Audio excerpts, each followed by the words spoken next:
आवाज जनता की। आज प्रधानमंत्री जी ने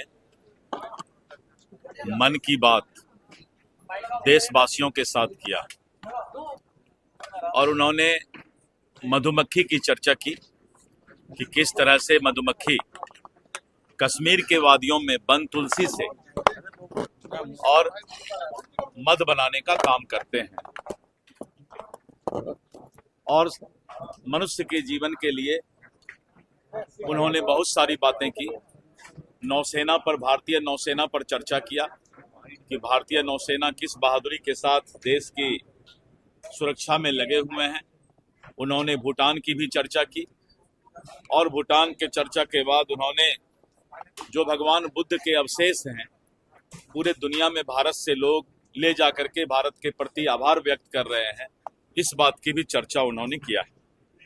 वोकल फॉर लोकल प्रधानमंत्री जी का सदैव स्लोगन रहा है कि भारत की बनी हुई वस्तु का ही भारतवासी उपयोग करें और उन्होंने कहा जब भी मैं विदेश जाता हूं तो भारत की जो उस तरह की कलाकृति होती है वही मैं पूरे दुनिया को उपहार के स्वरूप देने का काम करता हूं।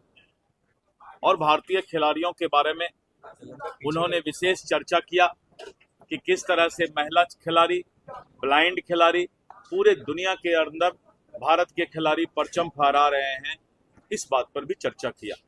प्रधानमंत्री जी के मन की बात से बहुत ही ज्यादा मोटिवेशनल जो उनका स्पीच होता है और देश के अंदर सुदूरवर्ती जगह का भी जो वो चर्चा करते हैं तो पूरे देश को एक बार देखने का मौका प्रधानमंत्री जी के मन की बात में मिलता है। विशेष करके भाषा, जो काशी तमिल संगम 2 दिसंबर से काशी में होने जा रहा है और तमिलनाडु से बहुत सारे पर्यटक और बहुत सारे लोग काशी और बनारस के धरती पर आ रहे हैं और तमिल सीखने की बात उन्होंने कही है। तो इस तरह करके काशी तमिल संगम की भी चर्चा उन्होंने किया। आज का प्रधानमंत्री जी के मन की बात से बहुत कुछ समझने, सीखने और जानने का अवसर मिला। विशेष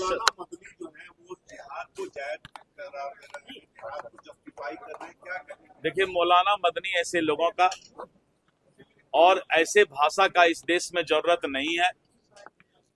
भारत अमन चैन का देश है, सबका साथ सबका विकास का देश है, हिंदू मुस्लिम सिख ईसाई भाई भाई का देश है।